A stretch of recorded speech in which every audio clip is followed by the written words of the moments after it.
Hey everybody, Dan Otto here from Dan Plays. Today I'm going to be doing a Bretonnia campaign start with Louen Leoncoeur, the Shield of Bretonnia. We must preserve this So my goal here is to show you how to take Marienburg on turn 1. I've already done that in a previous video. It was actually my first video that I've done. And I want to show you how to do it where you can actually hear me and what I'm saying. I feel like that might be a little beneficial to some people. That being said, we're going to pick Louen. I'm going to do it on normal campaign, normal battle difficulty. Greetings to you, benevolent. All right, so I'm going to skip through the advisor here. I'm assuming most of you have already played the beginning, know what he's all about. But that being said, go ahead and skip him and get right to it. All right, so I'm going to take this damsel Florence, put her into Lowen's army. I will be rewarded. Now, the important thing with his army are the 2 Knights of the Realm, 2 Pegasus Knights, and 2 Field Trebuchets. They're pretty much going to give you everything you need for your early turns. He has way more elite units starting out than any other faction would. So we are going to go straight for Emil von Corden. Should back up, and when he does, we're going to attack him again. For the lady, I shall prevail.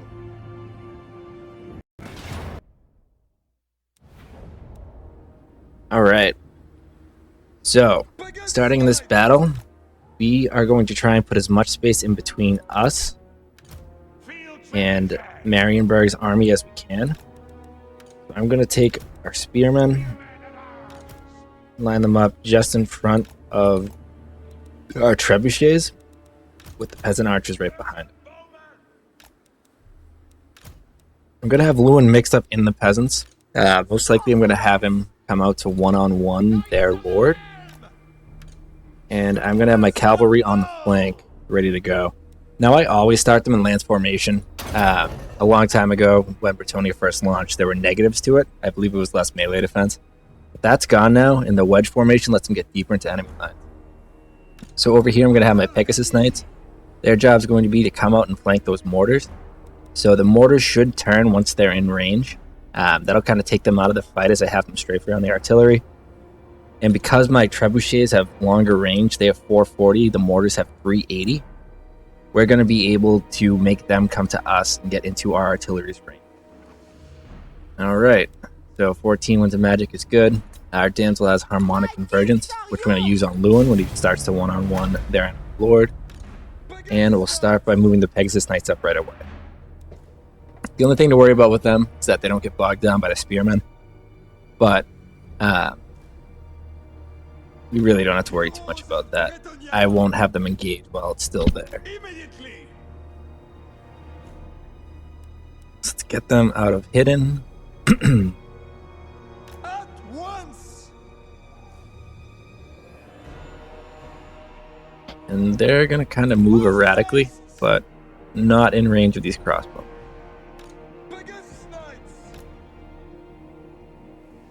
If we keep them moving, the mortars will never set the fire. I'm going to have my trebuchets focus on their spearmen.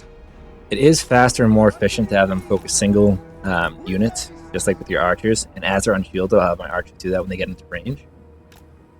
But seeing it's such a small force, and my cavalry should overwhelm them fairly quickly, I'm not going to worry about that too much. You can see it's a lot of good morale damage before it even starts. Higher difficulties, you won't get that. But on normal, you'd be a lot. So let's bring my knights up. Now, one of the most important things about this, excuse me, we need to eliminate every unit on the map, minus maybe half of one unit, I guess down to a quarter, as users Son of Ra and BRYs put it out to me earlier today on Reddit. So the cutoff margin is 10% or more of the unit left behind stays alive. So our goal is to leave at least that, but I tend to leave a little bit more. Knights of Bretonnia, bound by honor, break them at once. So a cavalry's shielded, so I'm not too afraid of charging them head on. As you can see, Locked and ready! the spearmen are starting to go down quickly, and they're the biggest threat to our cavalry. What do you mean? So the mortar is down to 11 men.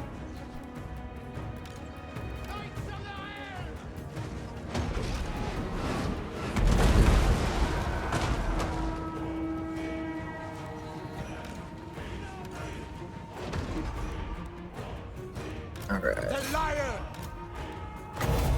So I'm going to drop harmonic convergence on my peasants. It's a waste because they're filthy peasants. Really shouldn't. But I still want them to hold the line and take as few losses as possible. So we're going to have to fight a few quick battles. Alright, mortar's down to 1 unit. We don't have to worry about him. My Knights of the Realm are engaged infantry. The J key is a huge help. It has them back out and reset for another charge. Spearmen, we got to make sure we finish off some of those units. Don't want my archers getting caught up in there. And we can stop fire at will on the trebuchets. Get out of there. Quickly, lads! 'Tis an honor! Fire! Doing our duty! Defend Bretonnia! That's not really going to do anything for Louen right now. Out of habit, I click on.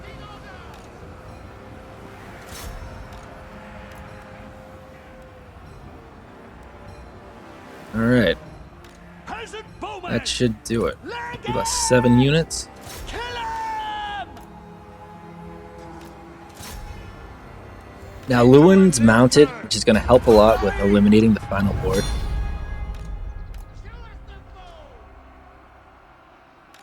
Or the lord at the end of the battle.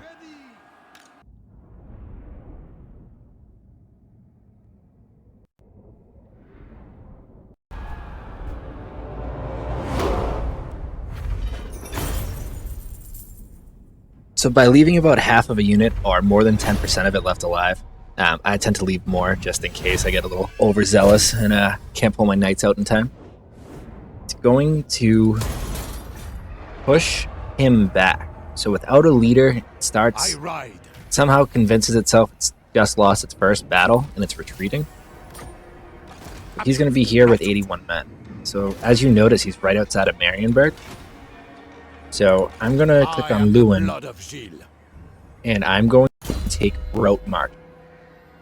That's an extra 10% movement range, which just barely gives him a little bit more room. But that's going to let me move to attack And my ride. Wolfram Lore here, and then also follow up right after. So also I kind of skipped over it, but I used the replenish captives option there to get my army back to completely full fighting strength, which is what I'm going to do after this battle as well. So Louen didn't take too much damage there, but he doesn't heal off of that, as he's a single unit. So my goal here, again, will be to have him engage the Empire Captain, which should be significantly weaker than the Lord, right as the lines.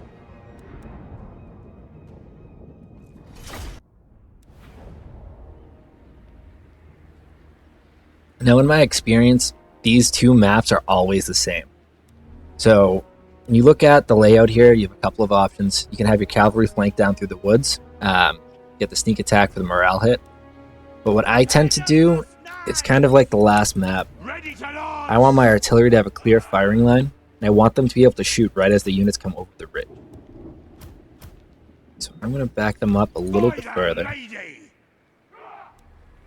And hovering over the unit shows their max range. So that should start me shooting right at those swordsmen, and when the reinforcements come in, they're going to come right up over the ridge here. The Pegasus Knights I'm going to leave out on the flank. I'm going to have them kind of float around to try and distract some of the enemy units as they're coming in, so we don't have to take the whole army on right at once. And I'm going to line up my cavalry on the flank as well. Now I do expect the lines to meet a bit, and the halberdiers are quite a bit stronger than the other spearmen, so they will hurt when they get here. But they are also unshielded, so my archers should do some serious damage to them before they get there. Child of light. Alright, let's get it started.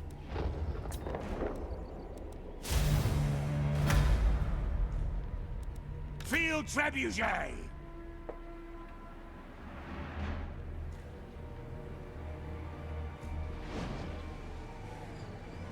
Leave my trebuchets on fire at will.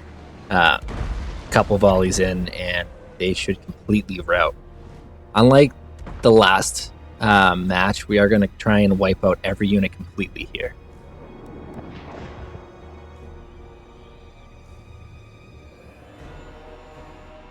However, this unit here doesn't really matter. Once they rout, we're good enough.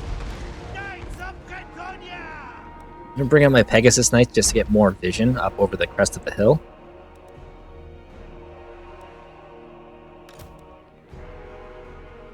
So, also, winning that first battle gives you Blessing of the Lady.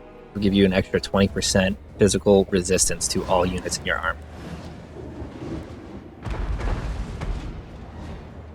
Alright, do it for them. I'm not worried about my trebuchets running out of ammo, so they can take another salvo or two if they'd like.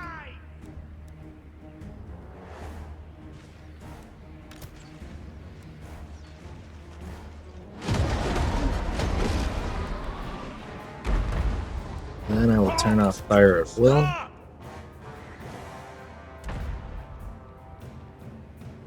Now this army up here needs to be wiped. Field trebuchet! Ready for orders! I don't know why they're moving. Either way, now they're back to where they should be. Destroy! Pegasus Knights! Oh wow. Release! What we They did not rout.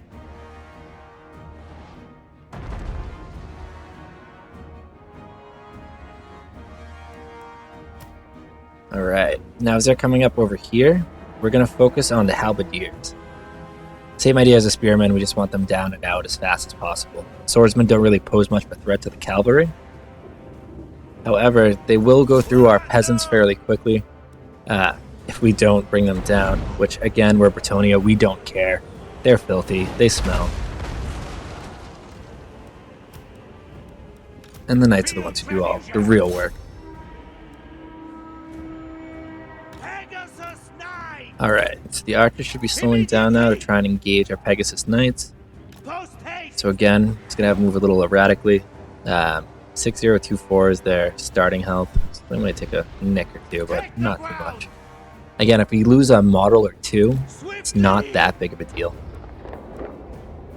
But we want to try and make sure that we keep it down to maybe losing 5 to 10 models of any given unit, except for Pegasus Knights. At speed!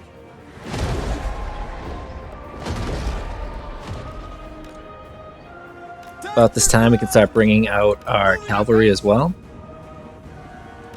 Show us the foe! And as we start to bring them out, it's going to stretch their force. Field trebuchet! Launch! Pegasus Knights!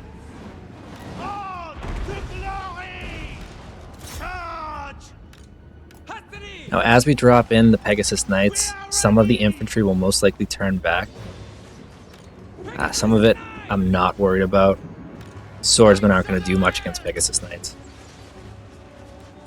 Peasant My bowman! archers, I need to focus the halberdiers.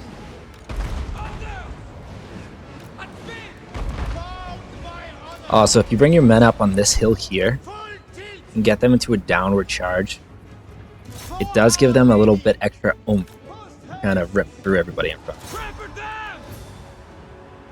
Peasant bowman! Stick 'em good! Four knights! Alright, these halberdiers are turning. Glory awaits! Moving a base! Louen is now going to move Lance is into ready. fire cap. Ready for battle! My lady, grant me your sight! So Bretonnia obviously is a much more micro-heavy faction than quite a lot of other ones. Some of the chariot-heavy factions also have a lot of micro, especially Tomb Kings in the early game. But Bretonnia probably takes the cake. All their elite units are also cavalry, so you're going to need to do a lot of cycle charging. At one point, when you get Grail Guardians and Peasant bowman! Grail Knights, your Grail Guardians are actually going to make up the hammer. I'm sorry, the anvil, which is what our peasants are doing now. The lady's chosen. And your Grail Knights are going to make up the hammer. So you'll have a pretty much only cavalry army, especially in Lewin's army. He gets so many buffs to his knights that you really can't do it any other way. Or if you don't, you're just kind of role-playing a more mixed army. But it's just a lot of fun to run over absolutely everything in your path. Shall be done. So again, here we're going to try and take out almost every unit. Looking like we might let a few get away. Might be a little early to tell. Knights of the Helm. Pegasus Knights.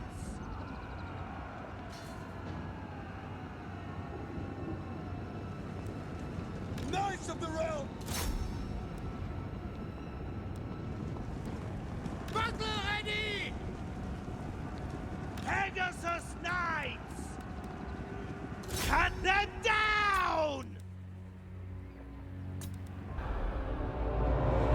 All right. So we were able to wipe out both armies entirely. So, well, that's always a good thing. It's going to work even more in our favor right now. So we are going to completely heal up our units again with replenishing units. And Louen Leoncoeur is going to waltz into Marienburg. Prevail. In he goes, Champion of the occupy, or, you know, save the Marienburgers from themselves. And I'm going to show you a little something. So Marienburg is so important, to me at least, because of the income it gives you.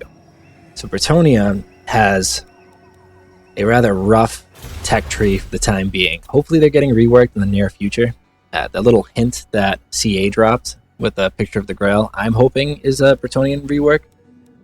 So they don't get too much in terms of technologies that really help them with making more money. Other races have it a lot better. They also have this, which right now just doesn't mean too much. But right now, this whole area over here, besides the chivalry and the bonuses against different races, it's almost useless. So Barrow Legion typically will wipe out Artois combined with Mousillon. Lioness just doesn't last long at all. I'll be surprised if they make it to turn 5. Bordelot can last. It all depends if the vampires come over, which also are a pain to deal with until you have a lot of cavalry. And even then, the large units can be a pain late game. And the Fey Enchantress, who's my second favorite lord for Bretonnia, or lady for Bretonnia, she tends to not fare so well between the Wood Elves, the Skaven, and the Vampires as well. So up here in Albion, we also have the Vanheimlings, or the Vanaheimlings.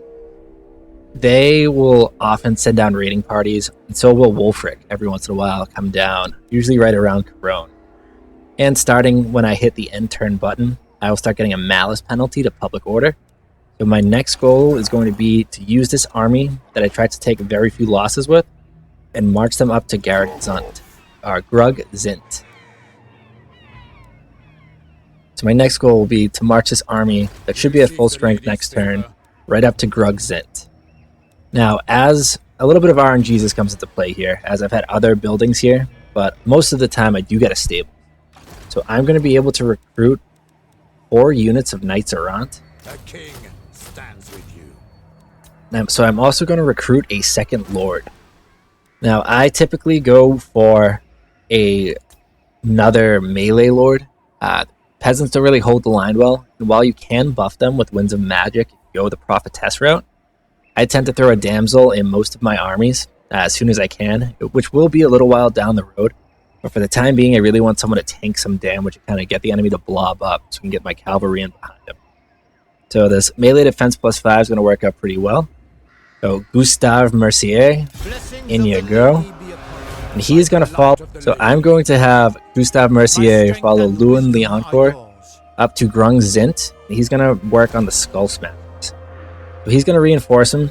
Next turn, if I'm lucky, Ugrok Kracktooth is going to be outside of a settlement. Most likely he's going to retreat back in, but I should be able to move Louen right up to that and start besieging it. And I'm assuming they're not going to have that up another tier next turn. and we'll go from there. So there is turn 1 for the most part. As far as Corone goes, typically I'd start building a stables. Right now, as I have a tier 2 one at Marienburg, I'm not going to focus on that too much. So I'm going to try and boost my income a little bit with the pottery. And I'm going to get them ready to come in for the next turn.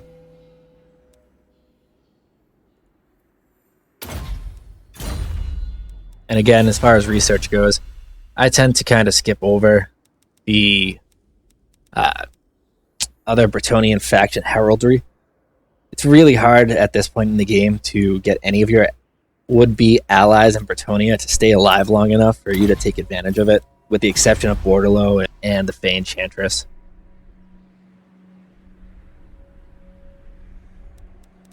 They're really worth it if you can get them, as they are the only other legendary lords or really buff lords that you can get. But at the same time, at one point it's going to be your Bretonnia anyways, hopefully.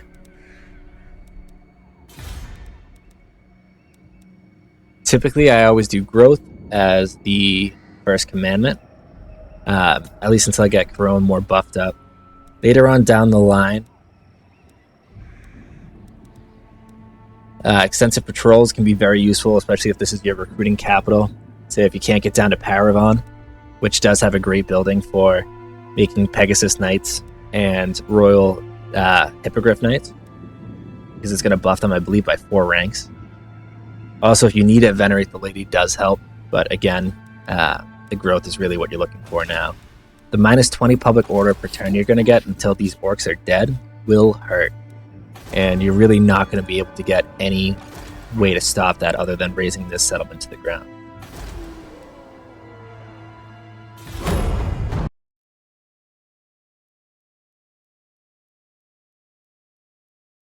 So the cutoff margin is 10% or more of the unit left behind stays alive. So our goal is to leave at least that, but I tend to leave a little bit more.